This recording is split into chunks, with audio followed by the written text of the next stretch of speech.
Okay, we're clapping together. Yeah. 1, 2, 3. Brickmaniacs, welcome to Brickmania Design Studio. I'm just gonna leave this clapper. All right, I'm here. I'm Andreas. I'm here with Slam. Hi. We are here in the design studio. This is not where we design kits, but you're watching the Design Studio channel.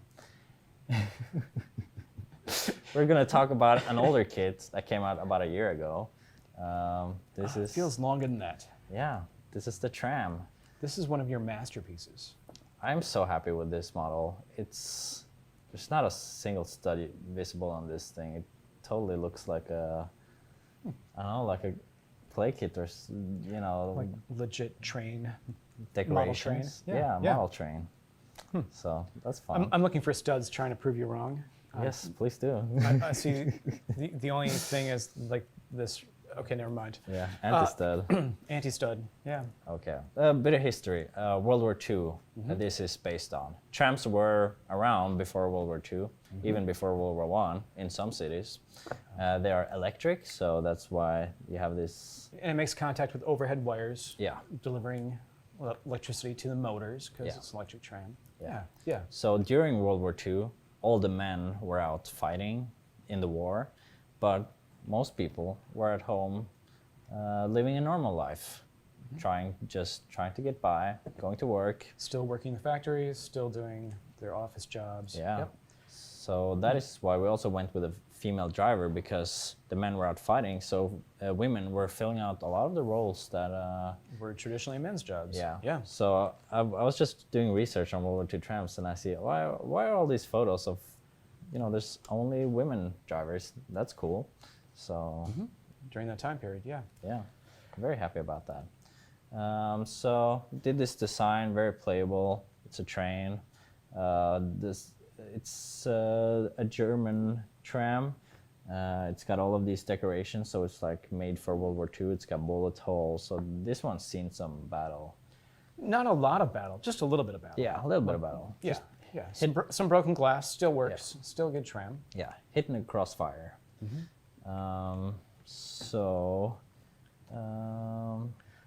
Yeah, when you originally came to me with the idea of doing this, you were like, make me a generic European tram. Yeah, Which is so hard, yeah. It's not based off one model. right? Like even choosing what language to put across Yeah, a destination placard was super hard for like every city had their own trams, their own liveries. So I tried to find okay, Germany had color schemes that appeared like this. yeah. In some cities, so I went with that. I chose Marktstrasse, which is a super generic name for a city street in Europe, right? Market Street. Everybody has one. That's where the trams all go to. Yep. So that's a nice genericing of Yeah. the tram. It could appear anywhere. Yeah. So the idea was that this is like a mock piece. If you're building a World War II mock, put this in there, like in any World War II city, preferably German, I guess, but you can swap those out if you want to change for a different name. Right. Yeah. It makes for like a great piece of city decoration, whether the city is still functioning or in the throes of battle. Yeah. So I'm going to show you some of the features right now real quick. So opening a roof, super easy, Look at that. So easy to remove and attach. And it has bench seats on the sides and in the back, so you can load it up with. I managed to get so many figures in here. I mean, most typical for trams is to have sideways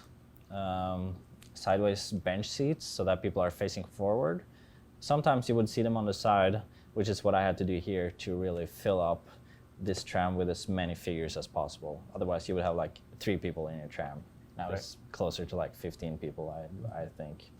So that's fun. There's instructions to show you how to switch these wheels for motorized wheels. So there will be room in here to have the battery pack and the motor if you want to make it a motorized tram. So running around your Lego city. Yeah. Yeah. Opening doors. We have tried it. Dan made a video on Instagram like a year ago when it came out with him attaching 2 of these together. You also get a build for Coupling. coupling Yes. connection for if you buy multiple of this, or if you want to make your own, you can couple them up together and drive them around your city. Opening doors on all sides, and you know what makes this kit the most beautiful is the printing, which why I brought Slam out, because I mean, the printing just goes on top of a great build, an already great build. Yes. but we tried to put some printed parts all the way around the outside of it. So we have some advertisements, like we have up here. We have a nice a beer brand, Jigelstein Kolsch. I do like a good Kolsch. Yeah. It's a good refreshing beer in the summer. We've got this is a piece of German propaganda for workers, and it just has the most lovely goose marching out of the factory. It's so good. It's such a great little piece. And because we're already advertising beer, on this side we're advertising tobacco. So we have, I want to say it's Brickman tobacco, which is just, like I think that might be a legitimate brand from the 1930s. So I saw it and said, must reproduce, with a little Lego guy holding a giant tobacco leaf. That is so funny. It's a great little thing.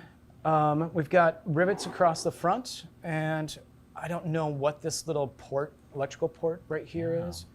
It seems like there's sometimes something plugged into it, sometimes there's not. It might have to do with coupling two trains together, but I really don't know. Yeah. But it seems to be ever present on almost all trams from the time period. Yeah. Back on this side, we've got a couple of lights, and what else? Doors, windows. Right.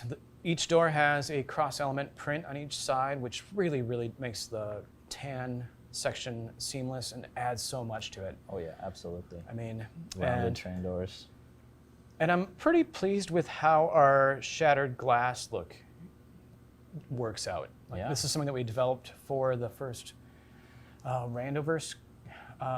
The pub, the Doomsayer pub, had shut-out windows, and it took a little bit to get that look working. And I was able to bring that process back to make these broken windows also. So we have just a cracked one, and then we have a bullet hole window. Yeah. And of course, this is just an empty place where more advertising would go. Yeah. Those two rails and with the handles on the side. And there's a graffiti there. Oh, there is graffiti there, because maybe the GIs have been through and left their super typical tag, which is the Kilroy was here. Yeah. That is so funny. That was one of the details I really wanted to get on there.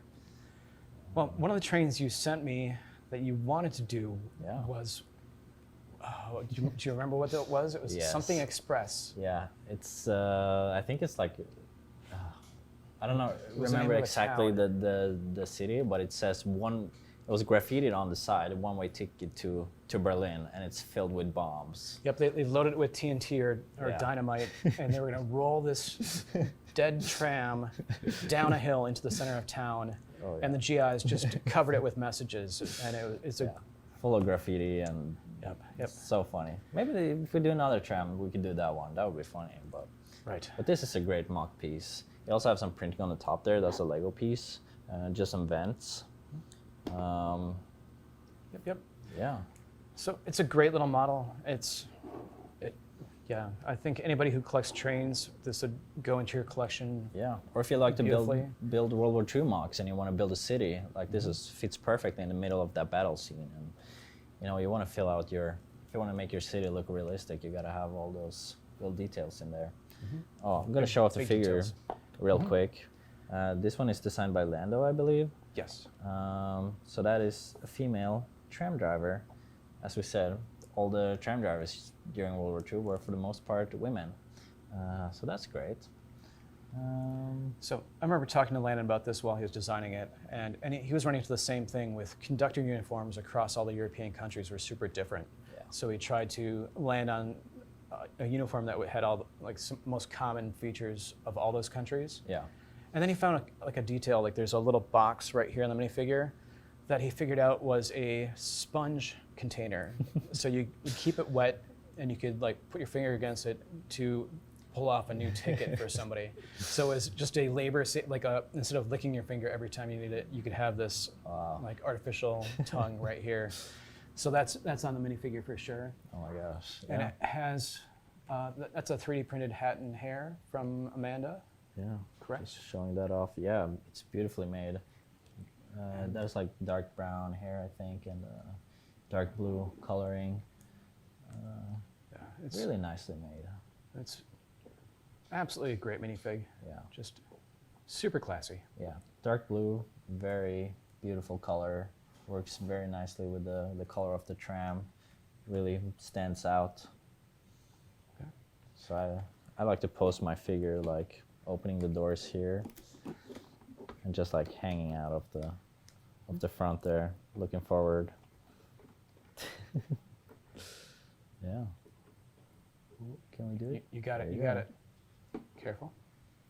Perfect. All right. Sweet. Nice work on this one, Andreas. Thank you. Thank you. Good job to you as well with the printing. It's really beautiful. And the whole Brickmania print team. If you don't know, there's a whole bunch of guys who are just printing all day, every day. I don't have time to run printers. Yeah. But we've got a team of guys who roll the stuff out after I design it, Yeah. and they're working hard all the time. Yeah. Okay. Okay. Thank you guys for watching. Hope you enjoy. We'll see you Thank next you, time. Tram. Thank you, Andreas, and see you next week.